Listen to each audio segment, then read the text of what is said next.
Hey guys, welcome back to another episode of Personality Pick. I know we've been gone for quite some time, but hopefully this will be a start to a more regular weekly show again as we first started it off. If you guys haven't already, please like, comment, and subscribe. Helps the channel out a lot. I appreciate the support you guys are showing on the 1 minute breakdown videos, and I have a couple of UFC fighter interviews lined up over the next couple of months, so be sure to be on the lookout for that. Without further ado, you guys might know our guest for today from his infamous food pictures on Twitter, the man himself, Mushroom Philly. Mushroom, Rob, how you doing? How do you want me to address you? I think that's probably the first question. So I like mushroom. I'm good with that. Okay. My parents will even call me mushroom and things like that. So I'm good with that. There you go. Okay, cool. Mushroom, how you doing? Good. I'm doing well. How are you doing today, Wiz? Doing well, doing well. Thanks for hopping on the show. I really appreciate it and taking time out of your busy schedule. First and foremost, um, it's been a blast interacting with you on Twitter and interacting with you in the comment section of these live videos. It's always funny to see that. I feel like I'm always in a lot of these shows, but then I type a comment and I'm like, oh, Mushroom's here. So I see, "What's up, Wiz?" I'm trying to be everywhere, man. There's a lot of sharp motherfuckers out here, and iron sharpens iron, and I'm trying to get my iron sharp as possible. Yes, sir. You couldn't have said it better. I feel like there's never a plateau to learning. You can always learn more from different people, and the more you do it, the better you get personally. So I'm a firm believer in that as well. Mm-hmm. You're right, 100%. So let's go ahead and dive right into this thing. What got you into MMA? Have you trained before? Was it just the love of the sport? Was it something that you watched other than the UFC? Tell me all about it. Sure. So how I got into the UFC was, actually just watching an event and just watching it. We're like, man, this is fucking awesome. So I'll tell you what. So I would have probably been watching the UFC for like 20 something years. Um, so what happened was many years ago, my friends at work were like, oh, you gotta watch some fucking UFC. There's blood, it's this, it's that. So I must have watched a fucking 2 grappling matches in a row where nothing happened. And I'm like, this is what the fuck everybody's talking about? I thought they were crazy. So I legitimately just stopped watching it. I'd say about 5 years ago, flipping through, I'd check out a match, fucking real good match. I'd watch it. And then I'm like, damn, I can make money off this because I do other sports betting. Like, I don't put that out on Twitter or on my YouTube page or nothing, but I bet sports every day. I do baseball, basketball, football, hockey, whatever. I'm trying to make money all year off gambling, but I realized how much of a cash cow this was. Now, when I got into this game like 5 years ago, you even have to admit that the bookies were a little bit slower on this shit. I was putting 3 finishes together for $25 and fucking hitting for like $2,000 and shit. Like it was the wild, wild west back then. Since then, the bookies have gone up. But ever since I started watching this sport, I only use other sports as a way to make money. I don't give a fuck about watching games anymore. I don't even care about my Eagles all year. We had a great year, but I'd much rather sit home and then 3 hours watch a football game and tape some shit from the fucking UFC that I missed so I know what the fuck I'm talking about when I get on these things. You know what I'm saying? I love this sport. Listen, there is no other fucking sport like this on the planet. I just put a hype video out the other day saying how, look, this is a real sport. No fucking helmets, no equipment, no benches to swap you out. None of this bullshit. The only balls in this fucking sport is the fucking balls it takes to get in that fucking cage. That's it. That's the only fucking balls here, man. That's it. And boy, do I love this fucking sport. You know me, I got my violence. I'm always ready for some violence. Always ready for some violence. And this is the right sport for it. That's for sure. 100%. You couldn't have said it any better. And it's one of those sports where I feel like a lot of people, the gateway for them was the WWE. When we were younger, we'd watch WWE a long time ago. At least that's how it was for me. And I've said this on way too many shows, but you guys probably already know this. Started with the WWE, and then I just love the aspect of two people getting in a cage or getting in a ring and just going at it. And when I found out that it was fake, that's where the interest dropped off. I'm like, do I really want to watch this anymore, knowing that it's scripted? And I was like, I hated WWE after I found that out. Right. But now that with the UFC, oh man, it's like you say, these guys are going out and putting their life on the line for our entertainment. So right, and for us to just watch it, even if you're not betting on it, these guys are just trying to fucking kill each other just to put on a good time. You know what I'm saying? Absolutely. 100%. Absolutely. Now, have you ever trained, like whether it's boxing, jiu-jitsu, kickboxing, or any form of martial arts at all? No, I used to do a lot of 12-ounce curls at the bar. Like, that's probably the extent of my training. You know, and they got light every time. It'd be 12 ounces. Oh, shit, now it's only 6 ounces. Hey, I need another one. 12 ounces, 6 ounces, and so on. That's it. That's awesome. So let's segue into a little bit of a different part here. What made you start the MMA related Twitter page? Was it something that was more of like a personal page that you turned into an MMA page, or how did it go about? What made you want to transition into it? So I just saw everybody putting their picks out and, you know, saying what they thought about the fights on Twitter. And I had my own opinions on some of these things. So I figured, hey, let me put some of that stuff out. You know, then it evolved into the lunch page, and, you know, so many people would just, and now, like, I got so many people asking me, yo, what the fuck, are you on a diet? Where's your lunches at? And everything like that. But I wanted to slow down on that when I was going to start my page, because I want to be legitimate as I can. For MMA fighting and making money. It's not a fucking sprint, it's a marathon. And I know that over time, I think there's going to be money to be made on this channel. I know I've had a great year last year. I'm not having a great year this year. I am a crazy fucking degenerate parlay fiend where I like to throw a bunch of shit together and hope for the fucking best. And, you know, last week I fucked up. I don't even know what I was thinking. I had Mays in any of my parlays. And then, you know, Munoz not going to the fucking ground. Like, what? Like, these are things that just absolutely are making me have a fucking shitty year. But since I started my channel, I'm actually doing single bets now. I went 2 for my first week, and the 2 that I lost were bad beats. Like, I had Levitt by sub. Who the fuck had Levitt by knockout? Seriously, who the fuck out there had Levitt by knockout? Levitt didn't even know he could knock him out. Levitt even fucking said, while he was doing it, he's like, oh my God, I think I'm going to get a knockout. I think I'm going to get one. And he got one. And then Charles Johnson, 3rd round decision was my other beat. You know, I either way on that one, but I would have loved it went my way. So I had a pretty decent night overall, and hoping to do better. I'm going to put 5 out this week, and want to do the best I can on all of them. So. No, and best of luck to you with that. This is a huge card, and I feel like there's a lot of angles, especially for bettors like you. And I also am invested in the parlay market as well. So bettors like us love cards like this, because it doesn't happen too often where you have these big favorites or favorites where you're like, okay, for the most part, it's warranted. You just got to get them at that right price. So I love this 285 card, and we're going to be talking about it in a little bit too. Getting into this, what was do you remember the first fight you ever watched in the UFC, or whether it's a different promotion? Man, you're going to test my pothead memory.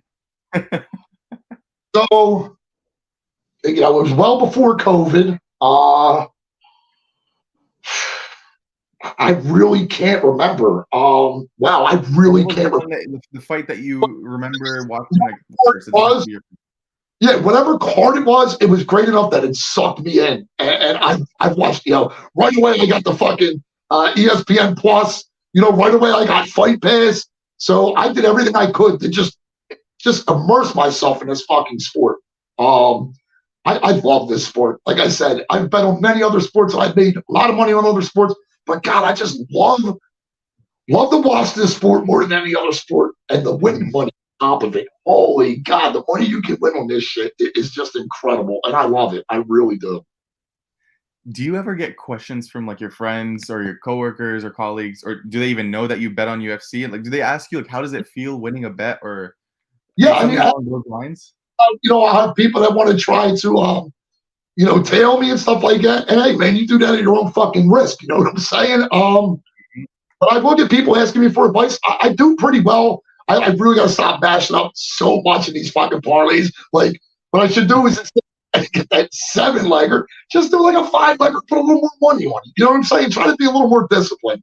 But I'll release a parlay this week for this fight. I got something I'm kind of cooking up that I kind of like. It's 4-legger, but I think it's going to stick. I really do. So I'll be putting that out probably tomorrow night on my show as well. That's awesome. And hey, guys, before we continue, if you haven't already, please follow Mushroom on Twitter at Mushroom Philly. Give him a like, comment, and subscribe on YouTube on all his videos. He just started his channel, so he's trying to grow it. We're both in the same boat here. We're all trying to beat the bookies together. So the more good information is being spread, the better. So give this guy a follow. Really good guy and really solid picks as well.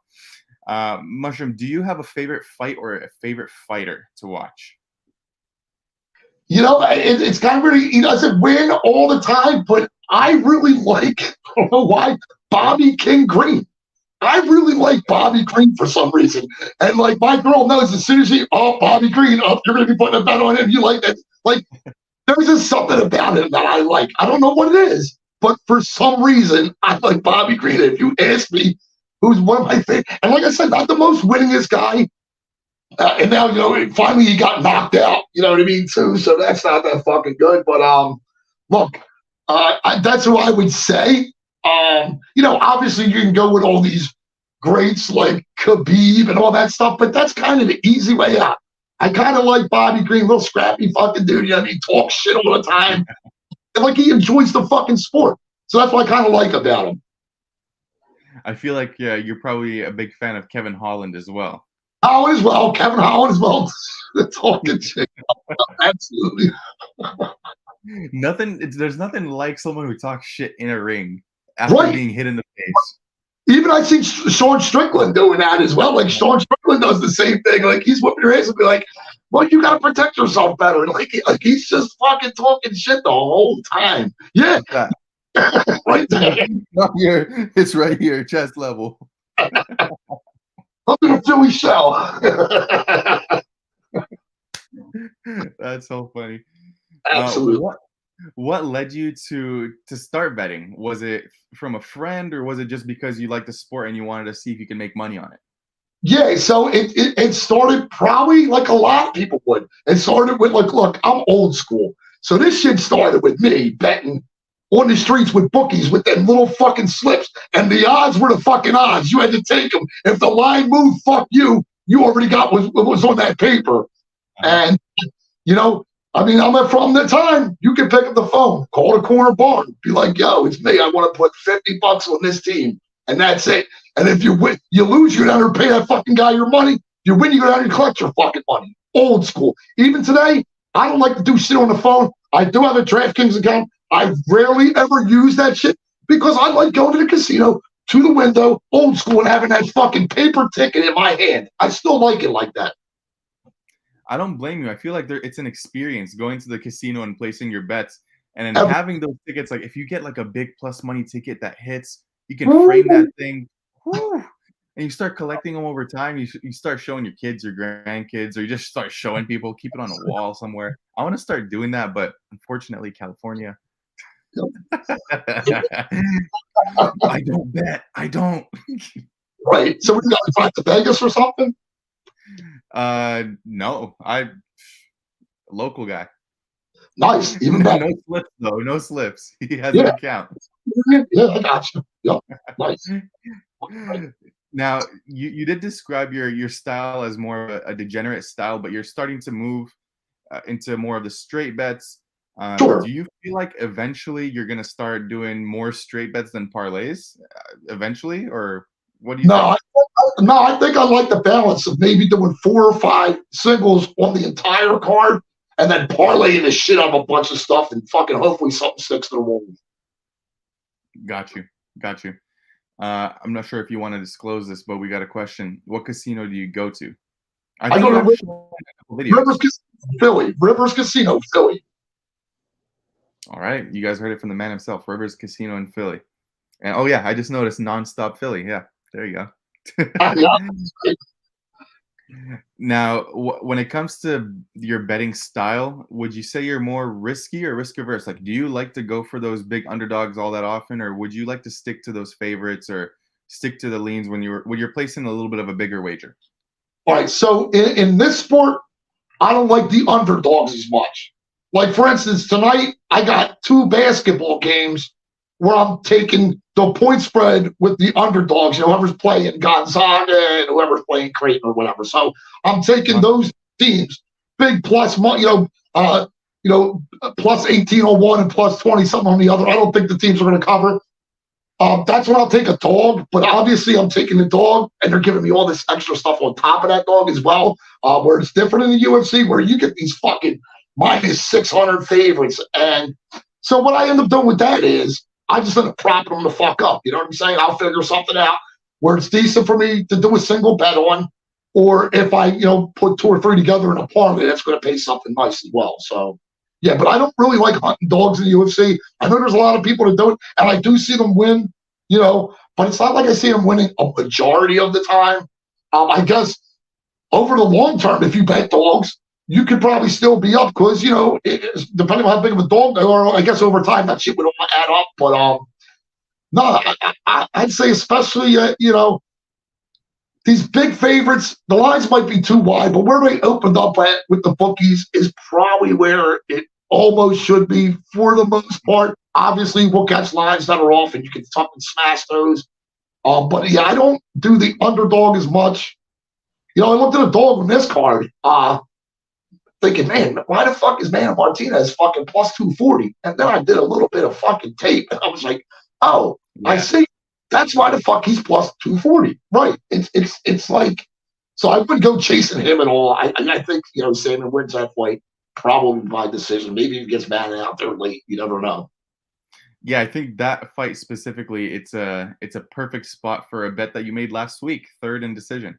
Yeah, I do those a lot. Lou Betches said he hates those bets for some reason. Look, it's giving me the comfort of if something happens late, and then if it goes to decision, my guy wins. So I love that play. I got about 2 or 3 of those. As a matter of fact, I'll probably be calling tonight. That's awesome. Well, I mean, without further ado, I'm going to go ahead and I'm going to share the screen for all the fights for this weekend. And we'll go ahead and do a rapid fire pick 'em. And if you want to give a method, you can give a method. If you just want to give a winner, you can do whatever you want. The floor is yours. Let's go ahead and get this thing open. So you want to start from top to bottom or bottom to top? I'll leave it up to you. The way I got my notes is bottom to top. And all right, let's do it. Yeah. First fight of the night. We have Loik Radzhabov going up against Esteban Ribovics. Who do you think? Well, what are we going to do? Quick picks, or you want me to give some sort of breakdown? Oh no, we'll do quick picks here, rapid fire. Yeah, I like Radzhabov by decision. I think he fought the better competition overall. That's one of the main things. I know he has suspect cardio, but man, I think that Ribovics, he fought, he's kind of hit him when he's fought lower level competition. So I'm going to go with Radzhabov by decision. All right, I like it. Next up, we have Farid Basharat going up against Damon Blackshear. Mm-hmm. Yeah, I guess there's some things I like on the Blackshear side, but I'm Basharat, third round / decision on that one. I like your thoughts there, because you could definitely see how Blackshear could probably outlast Basharat and probably drag him to a decision here. But also, we saw him in that fight where he got hurt by the leg kick to the body, and man, these Basharat kids, they love to go to the body, both of them. So it might be very bad late for Blackshear if he gets teed up on.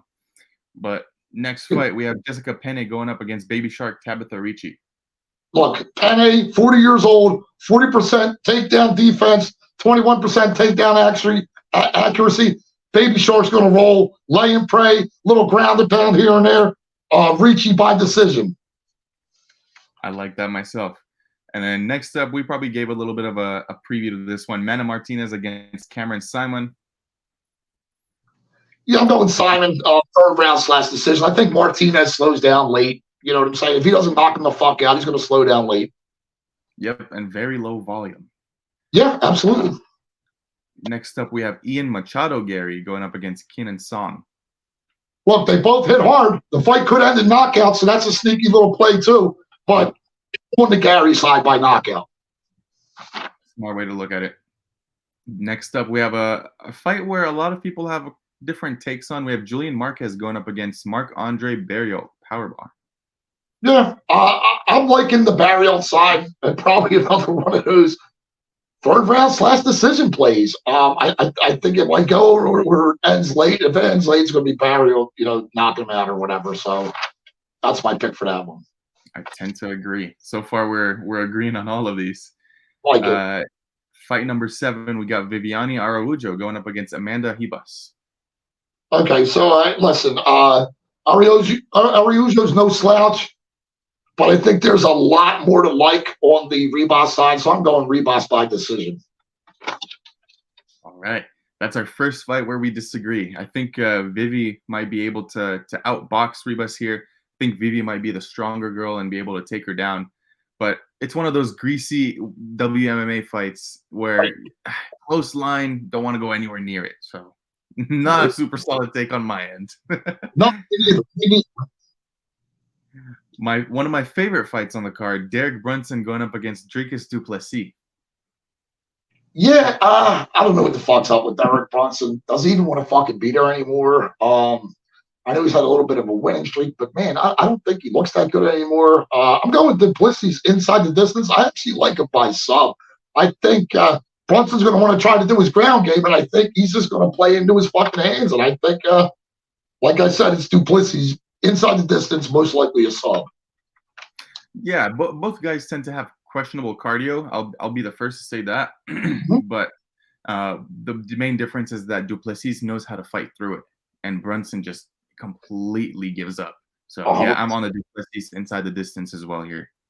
Yeah. Next up, we have Cody Garbrandt going up against Trevin Jones. I like Trevin Jones in this fight. I mean, it's kind of sketchy, but I like him as well. I don't know if he knocks him out. I mean, fucking Garbrandt's so fucking chinny though, man. And he gets in them close exchanges. It doesn't take much, it seems. Like right now, I was kind of leaning Trevin Jones by decision, but man, that knockout's so fucking live. I might as well sprinkle that as well. 100%. And you got to worry about the output from Trevin Jones if he's still gun shy with the decision. So I mean, I don't think it's a bad idea playing both guys by decision, or just fight goes to decision altogether with Trevin Jones knockout on the side. I like that. That's not a bad way to look at it, because I'm not super confident about either side on that. You know what I'm saying? 100%. Next up, this is not going to be a hot take. We got Jamie Pickett going up against Bo Nickel. Bo Nickel. How do you think Bo Nickel gets it done? Bo Nickel round 1. If I can find some place that lets me do it under a half round, I'm going to go Bo Nickel sub under a half round. That's smart. That's smart. I think that everyone has that same general consensus. The sub 1 is at like plus 130. I think Lou got it at.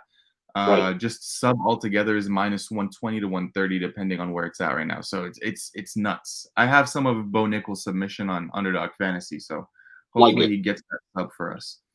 Next up, we have Mateusz Gamrot against Jalen Turner. This has been the fight that has been, I want to say, debated the most on Twitter this week. I'm interested to see what you have here. I'm gonna take a shot on Gamrot. 3rd round decision. Turner doesn't get it done early. I think he can slow down, and I don't think Gamrot's going to fucking slow down. At least not as much as him. Obviously, wrestling's the path here. I just think it's Gamrot pretty much all day. I can see the argument for Turner. The motherfucker, it's hard. The shots come out of fucking nowhere. Look, I get it. He gets your neck, you're in fucking trouble.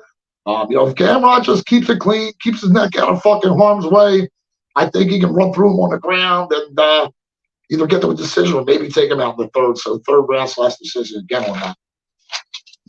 I do like the Gamrot side here as well, but it's just tricky to play him at this number now, so I completely missed it. Next up, we have Jeff Neal going up against Shavkat Rakhmonov. I'm going to go on the Rakhmonov side, but Jeff Neal hits so fucking hard, man. I'm still going to stick with Shavkat by finish. He finishes you either fucking way. So good luck picking a fucking the specific victory method on this one. So I'm just going to go inside the distance for Shavkat. Awesome. Yeah, I agree. I think he can get the knockout here too. whether it's ground and pound or whether it's on the feet. The man hits hard. Either or. Yep. Tough. Co-main event, we have Valentina Shevchenko going up against Alexa Grasso.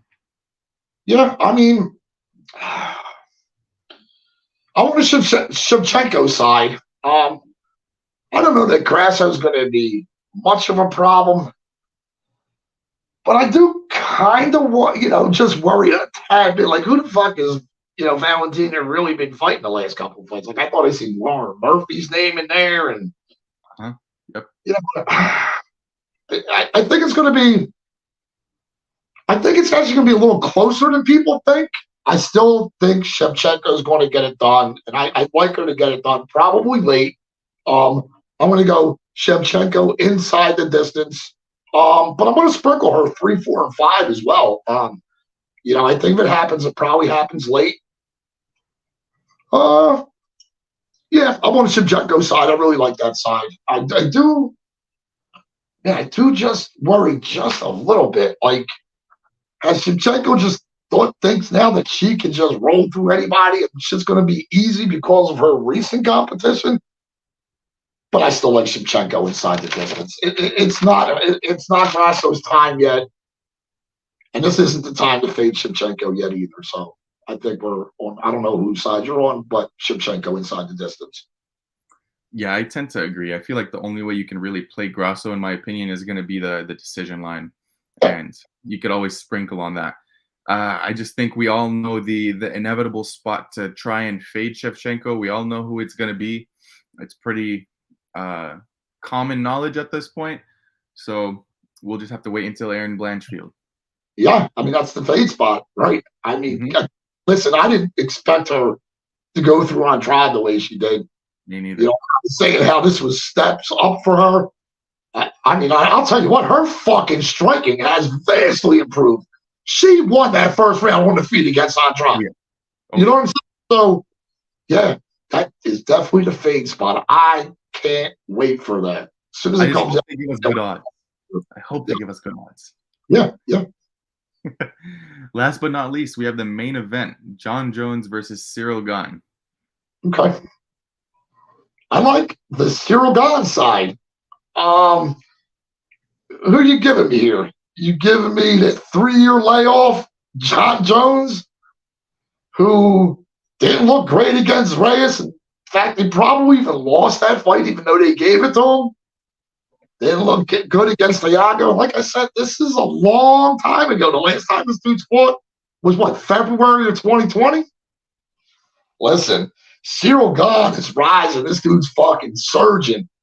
God, his fucking kicks, his 5-2 strike differential, his athleticism, his in and out striking. I don't think that Jones is going to get a lot of takedowns either. I think Gane wins this. I actually like Gane by decision, but I wouldn't mind sprinkling Gane late just in case, like a 4 or a 5, something like that. So that's where I'm at with that. Ciryl Gane, already played it. It's one of my official bets.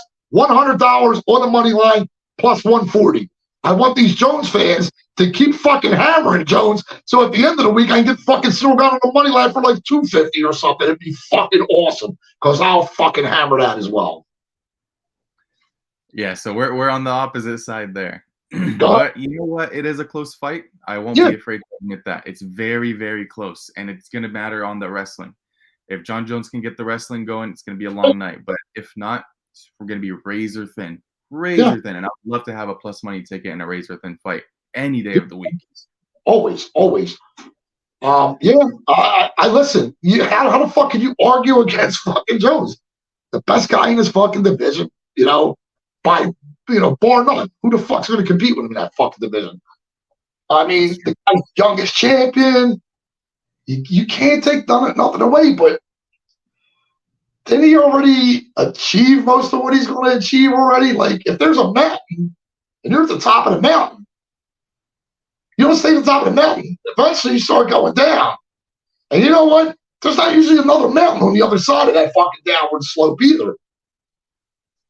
I mean, I hope Jon Jones is coming, back with the intentions to win the fight handily, but I don't I don't see it. I think Cyril Gahn's the side. Look, you can argue either side. Like you said, this is going to be a fucking razor thin fight that most likely going to go to decision. But I just like the Gahn side here. It just seems like I think he's surging now, where Jones already had his surge, 2013 to 17 or whatever it was. Like that's when he surged. I think that's all she wrote for Jon Jones. I don't want to say he's washed. I don't want to say it like that. But his age, the 3-year layoff, listen, and there ain't no way his fucking personal life has no effect on him whatsoever, even though he's been doing it for years. And when his personal life, I think when you have this much time off, you have a lot of time to fucking think. And once you start thinking, man, I always say, think long, think wrong. As soon as I see this fucking Cyril Gahn line come out, that's the fucking side. I ain't thinking long about it. I'm not thinking wrong about it. I'm picking the fucking winner here. Awesome. And way to end the breakdowns with a bang here, with that killer breakdown. Mushroom, I really appreciate you hopping on the show again. Let the people know where they can find you. I'm sure we'll do this again sometime in the future. Let people know what you got going on. Well, first of all, I just want to thank you, Wiz, for the opportunity. This was a great time. Thank you so much. Anything you want to do in the future, I'll fucking do it with you. No problem. This was great. You can find me at Mushroom_Philly on Twitter and my new YouTube channel, Mushroom MMA. Thursday nights, 10 o'clock, every Thursday nights, full card breakdowns with your boy Mushroom. We're going to go through the card, we're going to talk some shit, and we're going to make some motherfucking money. That's the most important thing. Listen, there are a lot of motherfuckers in this community, but we're all fucking one. I say that shit all the time. Much love and appreciation to everybody who's out there watching. You know, please like and subscribe to my man's channel. This dude, Wiz, puts in work week after week after week, grinding it the fuck in. He knows about every other fucking sport on this fucking planet, too. Follow this dude, make some fucking money. Go to my YouTube channel, subscribe, make some fucking money. Let's fucking go, bitch. Let's go. I was about to